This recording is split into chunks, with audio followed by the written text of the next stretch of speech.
नमस्कार दोस्तों, स्वागत है आपका हमारे YouTube channel daily GK dose में। आज है 17 सितंबर और 17 सितंबर से करंट अफेयर्स के इतने इंपॉर्टेंट क्वेश्चंस हैं हम लोग अपने इस वीडियो में डिस्कस किया जाएगा। याद रहे वीडियो को पूरा एंड तक देखिएगा ताकि हर क्वेश्चन की डिटेल एक्सप्लेनेशन आपको मालूम चलती रहे, जो एग्जाम के पॉइंट ऑफ व्यू से काफ़ी इंपॉर्टेंट है। और सबसे बड़ी बात, आज विश्वकर्मा पूजा है तो आप सभी को उसकी हार्दिक बधाइयाँ, शुभकामनाएं। शुरू करते हैं बिना पंचायत के, लेकिन उससे पहले एक चीज़ और ध्यान रखें, जितने भी नए व्यूवर्स आते हैं हमारे चैनल पर, डेली जीके डोज को जरूर सब्सक्राइब करा करें, ठीक है। तो शुरू करते हैं अब हम लोग अपने सेशन पहले क्वेश्चन के साथ। और पहला क्वेश्चन है कि भारत और ईपीएफओ से World Bank Milken PFAM programme 2025-26 के लिए पहले अधिकारी कौन चुने गए हैं। इंपॉर्टेंट क्वेश्चन है क्योंकि ये भारतीय हैं। Who has been selected as the first officer from India and EPFO for the World Bank Milken PFAM program 2025-26? Option है आपके विवेकानंद गुप्ता, रमेश कुमार, अजय मेहता या सुरेश नायर। तो करेक्ट आंसर है आपका option number A, Vivekananda Gupta. इन्हें भारत और ईपीएफओ से World Bank Milken PFAM programme 2025-26 के लिए अधिकारी चुना गया है। अब विवेकानंद गुप्ता जो हैं वो रीजनल प्रोविडेंट फंड कमिश्नर, इनका चयन हुआ है इस पोस्ट पे। ये world Bank Milken PFAM programme 2025-26 है। कार्यक्रम 22 business school city university of London में आयोजित होगा और चयन प्रक्रिया BDUNAAS यानी कि ईपीएफओ की शीर्ष प्रशिक्षण संस्था ने किया है। अगला सवाल, विश्व ओजोन दिवस हर साल किस तिथि को मनाया जाता है और 2025 में मनाया गया है, तो इसकी थीम क्या है इस बार की। On which date is world ozone day observed every year and what is the theme for 2025? Option है आपके 5 जून आवर अर्थ आवर फ्यूचर, 22 अप्रैल रीस्टोर नेचर टुगेदर, 16 सितंबर from science to global action या फिर 1 दिसंबर सेव लाइफ सेव अर्थ। तो अभी हाल ही में विश्व ओजोन दिवस जो है वो 16 सितंबर को मनाया गया है और इस बार की थीम थी from science to global action. तो ऑप्शन नंबर सी करेक्ट है यहाँ पे। हर साल 16 सितंबर को मनाया जाता है। इस बार की थीम आपकी थी from science to global action. इसका उद्देश्य ओजोन परत के महत्व और हानिकारक यूवी किरणों से सुरक्षा पर जागरूकता फैलाना है। ये दिन मॉन्ट्रियल प्रोटोकॉल 1987 की याद दिलाता है, जो ओजोन क्षयकारी रसायनों को घटाने का वैश्विक समझौता है। ध्यान रखिएगा, कई बार ना आपका जो स्टेट पीसीएस होता है वहां पे क्वेश्चन देता है कि मॉन्ट्रियल प्रोटोकॉल का संबंध किस चीज से है, तो याद रखना आपको ओजोन लेयर से है, ठीक है। अगला सवाल, भारतीय नौसैनिक जहाज कदमत INS कदमत हाल ही में किस देश की यात्रा पर पहुंचा है। Indian naval ship Kadmat recently reached which country as part of its overseas deployment. Option है आपके मालदीव्स, श्रीलंका, फिजी या मॉरिशियस। तो अभी हाल ही में भारतीय नौसैनिक जहाज INS कदमत फिजी पहुंचा है। तो ऑप्शन नंबर सी करेक्ट है इस क्वेश्चन का। INS कदमत क्या है, एक एंटी सबमरीन वॉरफेयर कॉर्वेट है जो सुआ फिजी पहुंचा है। यह यात्रा भारत फिजी के सांस्कृतिक और ऐतिहासिक संबंधों को दर्शाती है। इस दौरान जॉइंट एक्सरसाइजेस फिजी नेवी के साथ होंगी और इसका उद्देश्य इंडो पैसिफिक क्षेत्र में मित्रता और समुद्री सुरक्षा को मजबूत करना है। बढ़ते हैं अगले सवाल पे। माफ करिएगा, हाल ही में जापद वेस्ट नामक संयुक्त सैन्य अभ्यास किन दो देशों के बीच आयोजित हुआ है। Recently, the joint military exercise Japad West was conducted between which two countries? Options हैं आपके Russia and China, Russia and Armenia, Russia and Kazakhstan या फिर रशिया एंड बेलारूस। तो जापद वेस्ट नामक संयुक्त सैन्य अभ्यास अभी हाल ही में रशिया और बेलारूस के द्वारा आयोजित हुआ, इनके बीच में आयोजित हुआ है। तो ऑप्शन नंबर डी करेक्ट है इस क्वेश्चन का। रूस और बेलारूस ने जापद वेस्ट नामक संयुक्त सैन्य अभ्यास किया। इसमें सामरिक परमाणु हथियारों और ऑरेंजनिक हाइपरसोनिक मिसाइल का अभ्यास हुआ है।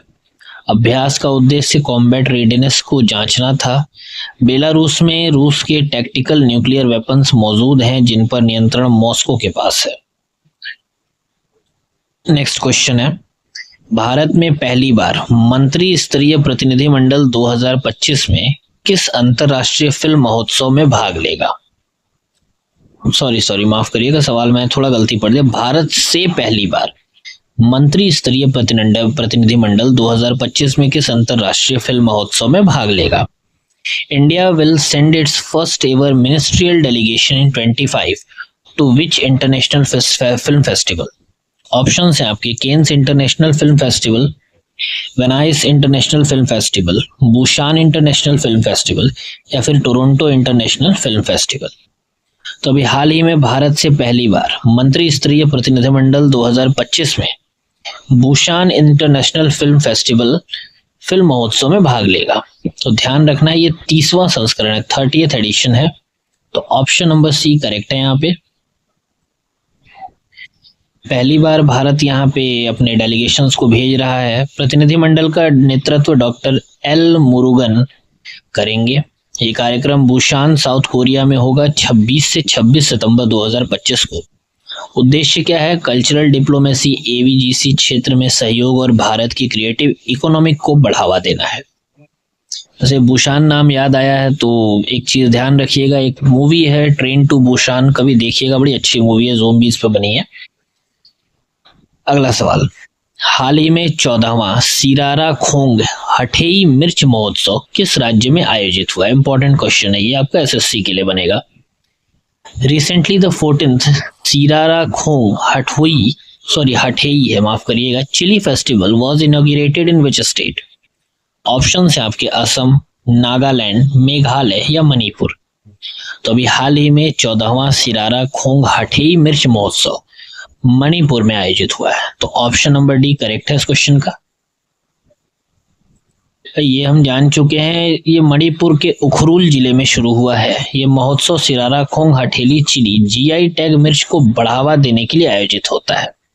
उद्घाटन में फ्लैग होस्टिंग, सांस्कृतिक कार्यक्रम और बायर सेलर मीट हुई। एक पेड़ मां के नाम पहल के तहत वृक्षारोपण भी किया गया यहाँ पे। नेक्स्ट क्वेश्चन है, Dapaan tales from Kashmir conflict पुस्तक किस पत्रकार द्वारा लिखी गई है? Who is the author of the book Dapaan tales from Kashmir conflict? Option है आपके इप्सिता चक्रवर्ती, बरखा दत्त, राजदीप सरदेसाई या फिर रवीश कुमार। तो दपान है ये, Dapaan tales from Kashmir conflict पुस्तक का जो लेखक है उनका नाम है Ipsita Chakravarty. Option number A. ये पुस्तक 2025 में प्रकाशित हुई है। लेखिका हैं इप्सिता चक्रवर्ती जो एक अवार्ड विनिंग पत्रकार हैं। इसमें कश्मीर के दर्द, हास्य, लोक कथाएं और प्रतिरोध को दर्शाया गया है। दपान कश्मीरी शब्द है जिसका अर्थ है इट इज सेड, ऐसा कहा जाता है। अगला सवाल, हाल ही में वर्ल्ड बैंक ने ईस्ट एशिया और पैसिफिक क्षेत्र का उपाध्यक्ष किसे नियुक्त किया है? Who has been appointed as the Vice President of the World Bank for the East Asia and Pacific region in 2025? Options हैं आपके David Malpass, Kristalina Georgieva, Carlos Felipe Jaramillo या फिर अजय बंगा।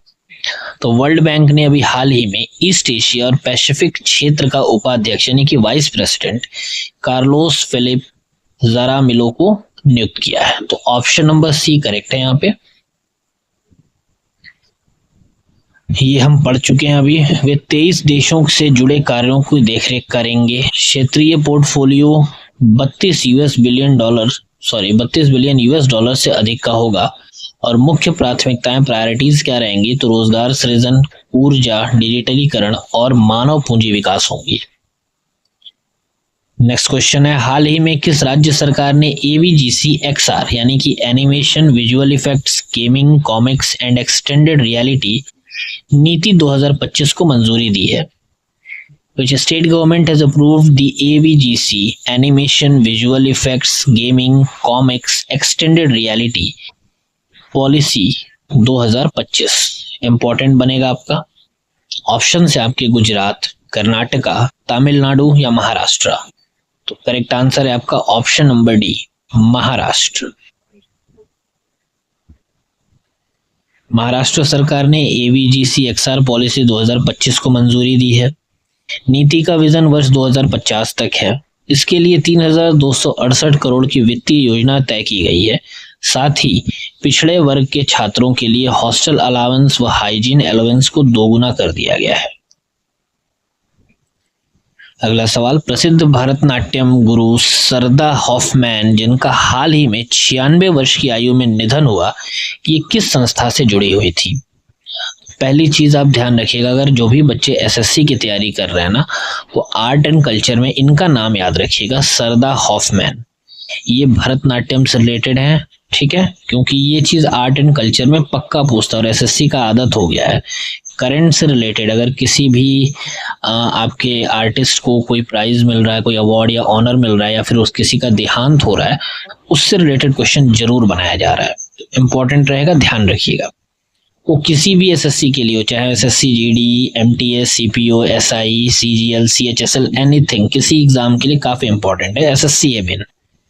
तो क्वेश्चन है कि renowned Bharatanatyam guru Sarada Hoffman who passed away at the age of 96 was associated with which institution? Option है आपके कला क्षेत्र फाउंडेशन, संगीत नाटक एकेडमी, नृत्याग्राम या फिर कथक केंद्र। तो गुरु सरदा हॉफमैन का जो संबंध है ना, वो कला क्षेत्र फाउंडेशन से। तो ऑप्शन नंबर ए करेक्ट है इस क्वेश्चन का।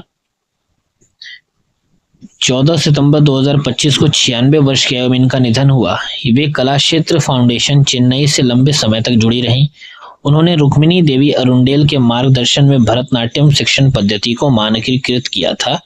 उनकी शिक्षा पद्धति ने पीढ़ियों के कलाकारों को प्रभावित किया और भरतनाट्यम को वैश्विक पहचान दिलाई है।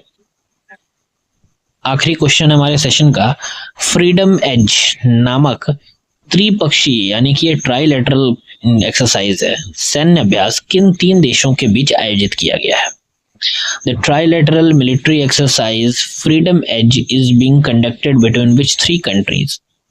ऑप्शन है आपके US, Japan, Australia, US, South Korea, Japan, US, South Korea, Philippines या US, जापान, इंडिया।